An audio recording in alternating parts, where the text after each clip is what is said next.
Good morning. So let's remember that no matter who you are or where you are in your spiritual journey, you are celebrated here. We had a magic trick of like static electricity going on over here, but so I'm here because Bill is not, and I'm going to sort of do a ad hoc, a little bit of combination of why Bill is not here is, well, I'll get there. Anyways, the title he gave today's talk was For Such a Time as This. I'm using and responding to his words that he sent me roughly Friday at 4 p.m. because he got sidelined by the flu and said, Holly, I need you to teach. So I said, send me what you got. We'll make it work. I'll add to it. I'll delete. I'll cut and paste. We'll figure it out.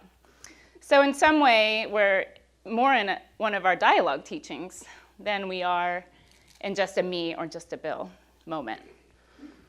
It's kind of like a meta moment because Bill is here, but he's not here, but he's really here. Hi, Bill, if you're well enough. So when I am speaking, I'm like an omniscient narrator today. Sometimes I am me, sometimes I am Bill, sometimes I am both of us, but I'm way cuter than Bill. I'm just kidding. So hopefully I do what his mission today was, justice. What a week it's been. If you have a thinking brain, a living body, or even one empathy bone, you're feeling something. You might be going through your days with the same sensation as I am, which is Hafiz's line that something ain't right. I borrow that often from him lately. We're living in a time that is fraught with peril. The word fraught is an old word. It goes back to the early 1300s, and it means loaded, as in a ship's cargo, freight, fraught. As in the boat is fraught with too much freight, and we are sinking. That's about how my nervous system feels these days, like I can't quite get a breath, like we're at risk of going under. So now is the time when we look to our great teachers and guides to give us wisdom and to keep us afloat. And the phrase for such a time as this comes from a story in the Old Testament from around 5th century BC. It's where Bill has plotted for us to end up, so we'll get there, albeit a little bit differently than he might have. The last time he taught, he offered a teaching on the most radical teaching Jesus ever gave, which is that the rain falls on the just and the unjust. It's a spiritual principle that echoes the value of equality, which if we embrace and work with for our whole lives, will significantly contribute to moving us along this developmental path. And the title of that teaching was from a line of a Christian Wyman essay, Between Gravity and Grace. Bill gave me that essay to read, and it's a long one, but it's a good one. And it's called The Tune of Things. It's an exploration of our connectedness with all that is through shared consciousness, the idea that everything has some amount of sentience. We are all made of the same stuff. And he explores whether we can even say that we are a separate species from anything else, and challenges the idea that human consciousness is the ultimate consciousness. He refers to, this is what jumped out at me, he refers to two of my very favorite Greek words. Doesn't everybody have a favorite Greek word? One is metaxis, which means in between. That was actually the name of mine and Bill's podcast during COVID, was in between. And the other one is haesity, which means thisness. If I had a very succinct definition of God, which is like impossible on its face, it would be in between. And our thisness references our utter uniqueness, the expression of our true self that is made that much more amazing because we are connected to everything. And if I were to reframe these two words for today's lesson, To answer, what do we do in a time such as this? I would ask us to consider, how do we use our thisness, our uniqueness, so that it is for more connectedness, so that the in-between doesn't feel so vast. If the most radical teaching that Jesus offered was that we are all on the same level, that there are no favorites, often when we Zoom, Bill has a t-shirt on that says, "Jesus loves you, but I'm his favorite." So Bill aside, there are no favorites. Then the most important action that Jesus took was this. He steeled himself for the journey ahead, which is, of course, the aim of ordinary life, to help us steel ourselves for the journey ahead. Along these lines, ironically, or perhaps not ironic at all, I was giving a lot of thought to this question this last week. So in some ways, I had been preparing for this during my own meditation and thought and writing. It's certainly not the first time we faced massive disruption and despair as a nation, as human beings, or even in the last 6 years. It seems to be integrated into our experience as humans, to learn what suffering is like. And the tension I find myself holding is between grace and grief. It seems like too often lately I'm actually kind of landing in this middle place, which is anger, and I'm looking for ways to constructively discharge it. Jesus created a roadmap for the wayless way for times such as this. We cannot be true to him or to the way unless we are also true to the present moment, to what is. In more relevant language, if we withdraw from the challenging issues of today, we are withdrawing from the spiritual process. We're withdrawing from Jesus. So what work can we do? What way can we live that will infuse us with hope and not despair? This is Bill's question in the text that he handed me. And as I said, it was the one I've been wrestling with all week in my own journal. What is mine to do? And what does hope look like right now? If we're using Jesus as a teacher, let us consider what he did during these times. He pushed against the status quo, he questioned organized religion, and he taught repeatedly about freedom, justice, and love. So Bill wrote in his text, this is him, that he has 3 hopes for this class. One is that we grow in psychological and spiritual literacy in the tradition that we are both informed by, the Jungian tradition, the mystical tradition, kind of intersecting with the Christian tradition. These are the same. Our spiritual and psychological well-being are tied up.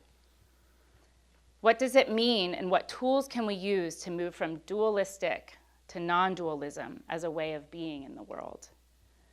We cannot do away with dualism. It got you here today. It let you know when to stop at stoplights. It let you know not to run over the cat that crossed your way, right? When it comes to matters of the heart, however, dualism doesn't work. Learning about and living into non-dual mind is paying attention to spiritual literacy, which is a difficult task for Westerners. The second is religious and biblical literacy. I remember calling Bill once when I was trying to read the whole Bible from start to finish. I don't recommend it. I think I might have thrown it across the room. He paused for a beat after whatever rant I delivered to him and said, with the patience of a loving father, I've often found it more helpful to read books about the Bible than just go straight to the Bible. Because like us, it is full of contradictions. I've come to believe that wholeness looks like learning to hold these contradictions, what Jung called holding the tension of opposites.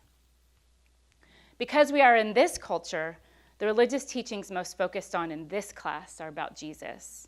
If we were in some other culture, our focus would be on some other religion with some other wayfinder. Too often, people look at the Bible to support personal beliefs. Go find the one verse that supports my personal belief on a specific issue.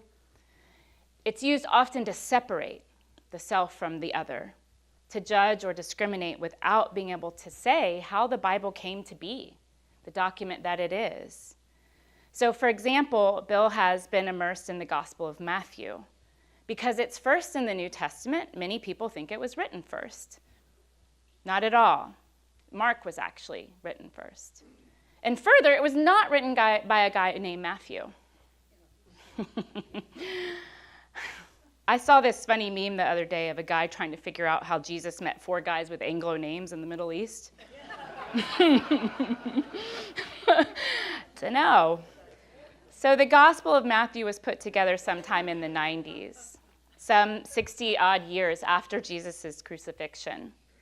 So no eyewitness was there. No eyewitness wrote Matthew. The Sermon on the Mount was not a single sermon, and there was no mountain where Jesus did the teaching. It is, however, a brilliant and poetic summation of Jesus' most important teachings. The third thing to get from this class is the so what question. Each time we teach together, Bill and I start by asking, what do we hope people will leave with today? Why does this matter? In a country where dishonesty and distraction rule, how do we live? How do we set our compass on this wayless way? So I hope that you leave today with a little bit more stamina for holding those questions and also for holding contradiction.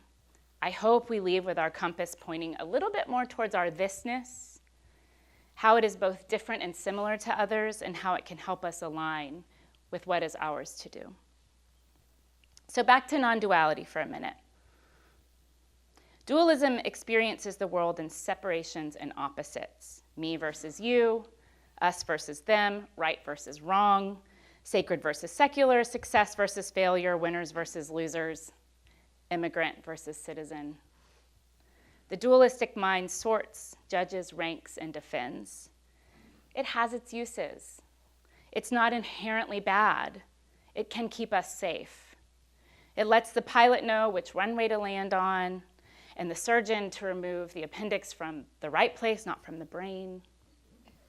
On the other hand, non-dual mind doesn't erase differences, but it refuses to turn them into barriers. You hear non-duality in the statement, I am not God, I am not other than God either. I am not you, I am not other than you either. Or, in Jesus' proclamation, I and the Father are one. I'll bring in my Professor Brian Swim here. As a cosmologist, he says that differentiation, so our differences, are imperative to our evolutionary survival. It's how I know I'm not you. It's necessary for discovering my thisness. If I stay in dualism, however, then my differences trick me into thinking I'm better than you. Non-duality is the ability to hold that complexity, contradiction, and paradox without rushing to judgment. It is almost relational. It allows me to entertain that smidgen of overlap between me and everyone else, between me and, let's say, the masked ICE agent. In Jungian psychology, we refer to that difference as between the ego and the self. Our ego gives us boundaries and identities. It orients us in time and space. It's how we get to meetings on time. The self exists outside of time. It's the time traveler in our dreams. It's the one who wonders about the stars and creates stories about how they got here. It's the one who weeps while listening to Paulo Casal's Bach cello suites. Anyone else? Definitely one for me. The self loves the poetry of sacred texts because poetry engages our left and right brains. It engages our rational, analytical thought, and it engages our intuitive visual thought. It takes us on a journey, and it allows us to have a whole body experience. If we approach the sacred texts like this, we have a whole experience of them. We're not in literal mind. Dualism, or the ego, wants a verdict. Non-duality, or the self, wants understanding. So back to that smidgen of overlap between me and a masked ICE agent. How can I understand his humanity? How can I just poke at it and awaken it in my own, even if only in my own mind? How can I come to understand his fears How can I see that I could also be him? Such questions do not justify acts of terror. Rather, they seek understanding, some way through this messy terrain. Brian Swim says that which we resist, what Jesus calls the enemy, is also our teacher. Only by going towards this resistance can we tap into our own creativity. It's a spiritual discipline to do this nonviolently. Non-dual mind is not New Age escapism. Rather, it's a way of seeing that my well-being and your well-being are not disconnected. In the words of MLK, whose birthday we will celebrate or honor tomorrow, all things are bound together by an inescapable network of mutuality, tied in a single garment of destiny. What affects one, either directly or indirectly, affects all. We nod our heads to this and we agree to it. We think it is a really good thing to say, but imagine if we actually did this, if we actually metabolized and practiced it. ICE then would not be masked agents dragging people out of their cars. Instead, they'd be offering the stranger food and water and shelter. They would not terrorize the other, but see them as sacred extensions of the divine order of things. And we might not see ICE as the enemy, but as a necessary revelation of our own separateness, of that which needs our loving attention. We're taught to love the enemy so that in turn, there is no enemy. We cannot truly understand these teachings of Jesus, or really any wise and useful teaching, at a dualistic level. They're not totally rational. Most people's understanding of God, however, reflects something at that dualistic level. The God that many people either do or do not believe in is a being out there in space who looks down on us with either disinterest, pity, or anger, or favoritism. This does not reflect the God of Jesus. His God is in our midst, in the metaxis, in the in-between. If God reigns on the just and the unjust as Jesus taught, then God is with the immigrants and those placing their bodies alongside them as much as with the one throwing the flashbang grenades into the crowd.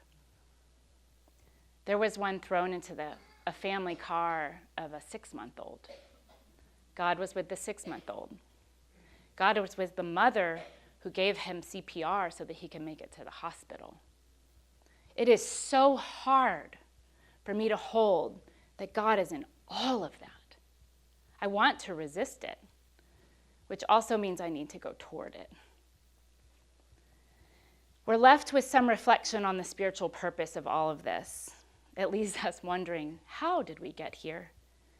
It's too easy to call people like ICE the bad guys and us the good guys, rather than a reflection of just how vast the distance is between us. So we need to return to non-dualism over and over again because we are alienated from ourselves and also from each other. Our country is becoming increasingly alienated from the global community. Look no further than the events transpiring in Greenland this week to understand that. At the dualistic level, we cannot understand spiritual teachings, and we cannot understand ourselves, and we cannot understand the other. Young and others believed that understanding and transforming ourselves transform the world. So our work actually changes the world. Consciousness is not contained in my being or in your being, but it's experienced in between. As far as we know, the Jesus of history never said, I want you to believe in me so that when you die, you'll go to heaven. That's what I'm about, to make sure that you go to heaven when you die. I want you to believe things about me so that you can also go through life being right. That would be nice. Some of his followers put those words, or something like them, into his mouth. What Jesus might have said, and again, we're approximating, I want to be your teacher, and I want to be your friend. I want to teach you how to stand in awe of sacred mystery and find your place in it. I want you to know that you and I are equal. There is no hierarchy between immigrant and citizen, enslaved and free, male and female. Don't let any religious teaching teach you otherwise. If you saw yourself like I see you, you will experience new life. That's the hope of Jesus' teachings.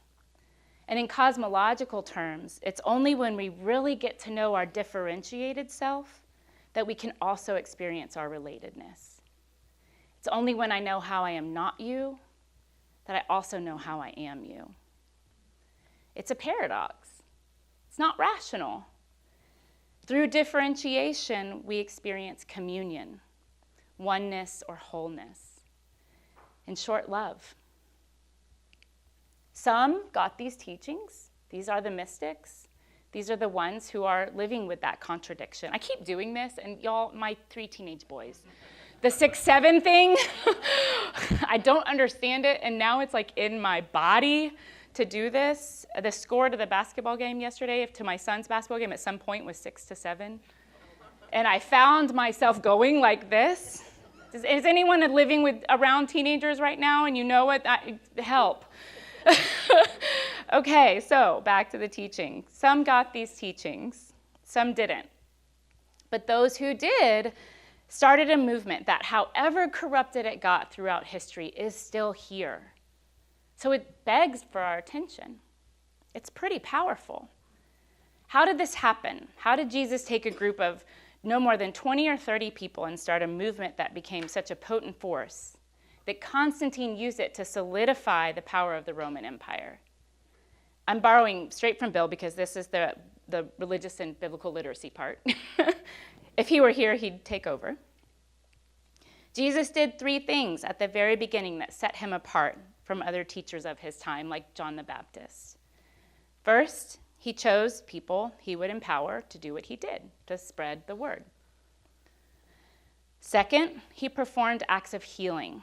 One of the most attested things about Jesus was that he was a healer.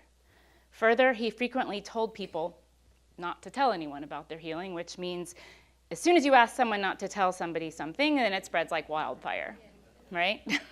Don't tell anyone, but I'm going to take away your leprosy. Hey, did you hear that guy Jesus takes away? I mean, come on. He knew what he was doing. Third, he based his ministry on the power of love and not the love of power. Martin Luther King would draw directly from this in his work.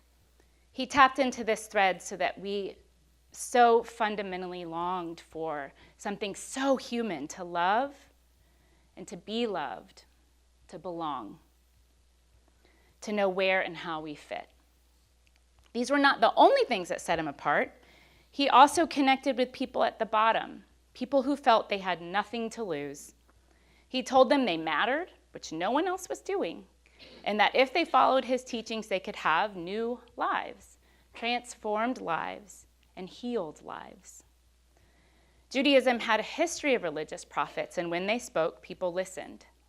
Jesus took advantage of this. He was not, as most frequently presented, very modest. That's an assessment. He had a certain amount of what in Yiddish is called chutzpah, right? Extraordinary audacity and self-confidence. He had to. If he didn't believe what he was saying, he could not have accomplished what he did.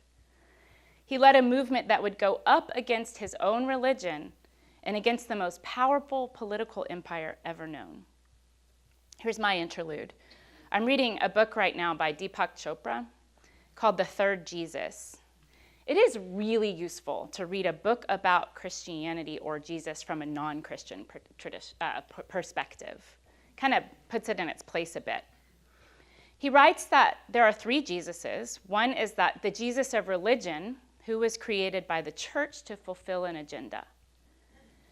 The Jesus of history was less than consistent and not perfectly peaceful. He was a man of baffling contradictions, like us. But to discover one's divinity, one must first be rich in every human quality. This is what the third Jesus shows us. In the words of a Hindu teacher, the tradition from which Deepak Chopra comes, the measure of enlightenment is how comfortable you feel with your own contradictions. And I think Jesus got pretty comfortable with them. Especially those on the bottom wanted things to be different at that time. But they had no way or power to make a difference. I'm imagining that people listened with equal parts skepticism and hope, like, are you for real, bro? And why the heck not? Let's try it. My husband is fond of saying that hope lies with the dispossessed. They own hope. People who have been marginalized, cast aside, rendered unwanted by our society, they are the ones who show us what hope is. They light the way in the corridor.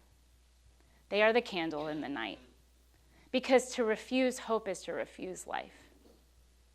So often we look to people who have been on the bottom to understand and to connect with this thread of hope. You know who's bringing the Minnesotans who are protesting in 10-degree weather food? The Somali community. They're the ones being targeted by ICE.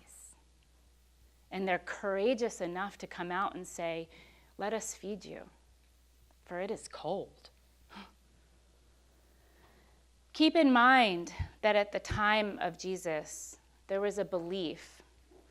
Actually, I think there's something stronger than belief. Belief is a little easy.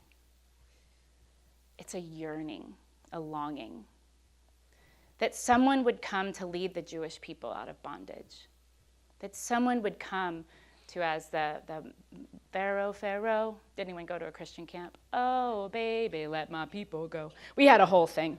So there was this yearning to be set free. And what we learn is that that leader, that person is not out there. They are right here. We are the ones that we have been waiting for. We are the ones to get us out of bondage. Jesus was a bit of a master magician. He wove a spell over those who listened. I imagine he was a good orator. Does anyone look? I mean, I'm thinking about 3 different people right now. So MLK, a brilliant orator, right?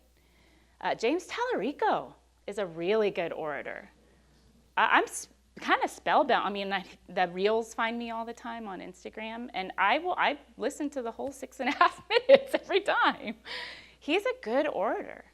And in some way, I find that he's reaching across some divides. And Jesus was a good orator. He must have been, for people to listen through hope and puzzlement at once. Chopra wrote that time hasn't altered this mixture of hope and puzzlement. That's its own contradiction to hold in Jesus. He was baffling and he was hopeful at the same time. If something made sense right away, do y'all think we would actually still be pursuing it? If we understood it, would we still be pursuing it? I think that contradiction, that confusion is a little bit our growth too. We would have left it out of boredom if we totally understood it. It wouldn't evolve or persist. So our understanding of theology must necessarily shift with the tide of human affairs. How does theology apply to today? Not how did it apply 2,000 years ago. So anytime we engage with a sacred text, I think an important question is, how does this apply to today's human affairs? And if it doesn't, I don't want to say disregard it, but I want to say, leave it over there. How does it apply to today's human affairs? I think Bill has said in this class from time to time, Jesus was a bit of a cherry picker. He kind of chose some lessons to highlight and some to kind of go, that's the chaff, let's pull out the wheat, right? Jesus went far beyond the literal interpretation of the law and straight to the intent. I can't not think of my 3 boys because I've got like one kid who's the letter of the law, one kid who's the spirit of the law, my youngest, and my middle who's like, what's the law? You know, there's not a law and it doesn't apply to me. His aim, Jesus' aim, not my middle son's, I believe, was to be a guide for how to get on the path to God consciousness. This is something else that Chopra talks about in his book. This is how Jesus intended to save the world. Not he himself, but to teach us to be instruments of justice and love. We need to become nimble and skillful with the words of our great teachers so that we can apply the intent of the teachings to a time such as this. Jesus taught the way of nonviolence, the wisdom of which Governor Tim Walz called on for all the people of Minnesota. It's a timeless teaching. Jimmy Patterson, who writes this, are you here today? I don't know. Nope. He comes to this class from time to time, and he writes a Substack, and he said the best recourse we have is nonviolent protest right now. So here's the passage that everyone knows, whether you know it or not. It's the one where we get the phrases, turn the other cheek, give someone the shirt off your back, and go the second mile. It says, if anyone slaps you on the right cheek, turn to them the other cheek also. And if anyone wants to sue you and take your shirt, hand over your coat as well. If anyone forces you to go 1 mile, go with them too. These are not lay down and rest or give up your power statements. What good are these teachings, though? How will it help us? Renee Good tried it. She said to the guy who shot her, I'm not mad at you, dude. Seconds before she died. So will these teachings cause us harm in the end? Maybe, because they are so radically against mainline culture. They are not retributive. They arouse hope and puzzlement, fear and awe. MLK's prophetic mountaintop speech was 1 day before he was assassinated. In it, he is aware of his smallness. He puts himself in this arc of human history and the bigness of the task that still lay ahead. He knew that the path was way bigger than him. And he's willing to lose his life to gain more life for others. To face our fear of death is both a literal and spiritual task for us. We lose our life to gain new life daily, and we sometimes lose our life so others can gain their lives. It's not about heaven. It's about how are we willing to be transformed. It's the profound realization that how we choose to live can either create more love or resist it in the great cosmic unfolding of things. His closing lines to his last speech were, I've been to the mountaintop. I have faced death, and I've looked over. I wish I could do his voice. And I've seen the promised land. Not a Southern Baptist preacher. I may not get there with you, but I want you to know tonight that we as a people will get to the promised land. So what's your mountaintop moment? What is your promised land? For what are you willing to lose your life so that you and others may have more? For Jesus, it was us. He so deeply believed in us. How can I bring this struggle between grace and grief a little closer to home? For many of us, ICE is still kind of an abstraction, even though the greater Houston area leads in the country in ICE arrests. We are separate from the actions in some way because we're seeing them through a screen as if we're watching a movie. But each one of us, I imagine, knows at least one person in our lives who is struggling against love. For me, it's my 15-year-old. It seems he's caught between wanting and resisting love. As soon as he gets it, he pushes it away. I will be transparent and say my middle son is adopted, and he has a big attachment wound. It's rough. He wants it, he pushes it away. So we're somehow intimately tied in this struggle of resistance and wanting. And regularly, his action caused me grief because I keep thinking there's something I can do to change him. that on its head should just kick me into laughter. And then just as readily, I'm aware of my own powerlessness. So I have a choice. I can sit in my anger, and believe me, that feels delicious at times. When his name rolls out of my mouth like a curse word, Cole! Anyways, I'm sure our spouse's names sometimes roll out of our mouth like that too, or our best friends, or our dogs, I don't know. Or I can choose to get up another day with renewed grace, with the conviction that he is as in need of love as I am, and as in need of love as all of us are. Just as easily, his name could be my prayer. The grace to choose to love on some days feels Herculean. It felt that way on Tuesday. That's not an exaggeration. And yet, here we are. Still trying to hold this tension, holding his and my contradictions. This great beauty of such a time as this is that we learn that we are capable of so much more than we ever thought. So I ask, what is my thisness to bring to this or any situation? What creates more love? Sometimes it might look like self-care.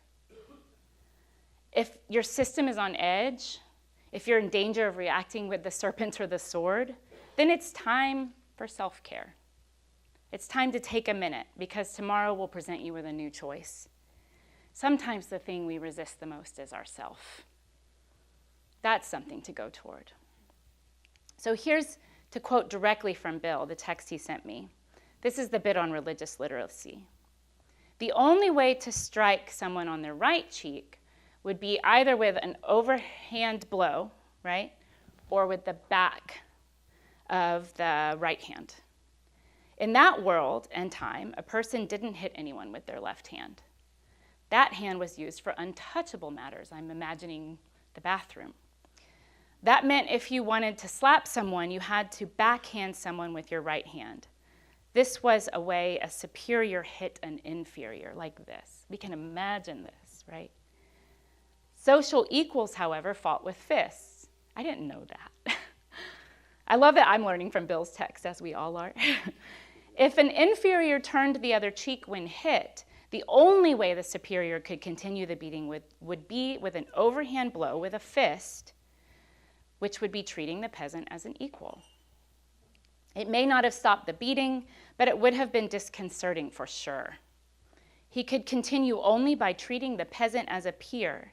So turning the other cheek was a nonviolent way of saying, I'm your equal and I won't be humiliated. It was a protest. So was going the second mile and giving someone the shirt off your back. Roman law permitted soldiers to force civilians to carry their gear 1 mile. They were stringently prohibited to require no more than this. Going the extra mile was resistance. It put the soldier in a most uncomfortable situation. They are either going to get into trouble or they have to wrestle their gear back from the lesser person carrying it. I'm like, what if everyone in Minnesota just took ICE's gear and said, I'll carry that for you? That would be awesome. The same thing was true about the saying that led to giving someone the shirt off your back. Under civil law, a coat could be confiscated for non-payment of a debt. For the poor, the coat also was their blanket, the only thing they had to cover them on cold nights. In that world, the only other garment typically worn by a peasant was just an outer cloak, a cloak underneath the coat. So said Jesus, if they take your coat, give them your cloak as well. Strip naked. Show them what the system is doing to you. To be shamed in that day put a person on the outside of the community, which was like the worst experience. Remember, belonging is a central message of Jesus' teaching. So to see someone's nakedness shamed the person who observed it, as well as the person who was naked. So they're caught together. In these 3 teachings, Jesus taught a radically new way of empowering the underclass through nonviolence. I wonder how that applies in today's world. Radical comes from the Latin word radix, radish, or root. Jesus went to the root of the human condition and he directly addressed the suffering. If I read the mystics correctly, the wayless way transcends formal rules, doctrines, and the ego to go directly to experience. Not just experience of ourselves, but of everyone. It focuses on surrender, silence, and that pursuit of God consciousness. So often it compares the light and the darkness to the discovery of the self. It's not a journey, or it is a journey, not a destination. I almost said it reverse. We're not required to finish this task in our lifetime, but we are required to contribute to it. So Bill titled this time today, For Such a Time as This. I said earlier that we would get back here. I kept that title. I added, subtracted, collaged together a talk today from what he gave me. This title comes from the book of Esther. Esther was a Jewish woman who ended up becoming the wife of a Persian king. She learns of a plot to murder all Jews in the empire. If she reveals this plot to the king, she is breaking a law punishable by death. Should she protect her own life, or should she protect the people? Certainly, privileged people, which I assume everyone here has some degree of privilege, we can choose to step away. We can choose to remain silent because we don't perceive that the risk is directly to ourselves. If we remain silent, we are also complicit. If Esther had remained silent, she would have been complicit with the death of her people. It takes moral clarity to see our complicity in the way things are, and it takes courage to show up differently. As Esther's weighing her options about what to do, her cousin says, if you persist in staying silent at a time like this, help and deliverance will arrive, but from someplace else. Who knows? Perhaps you were made to be queen for just such a time as this. Of course we were. Of course we were made for a time like this. So tell me, what is your plan to do with your one wild and precious life? How were you made for such a time as this? No matter where you are, no matter where you go this week, no matter what happens, remember this: you carry precious cargo, so watch your step. Thanks, y'all.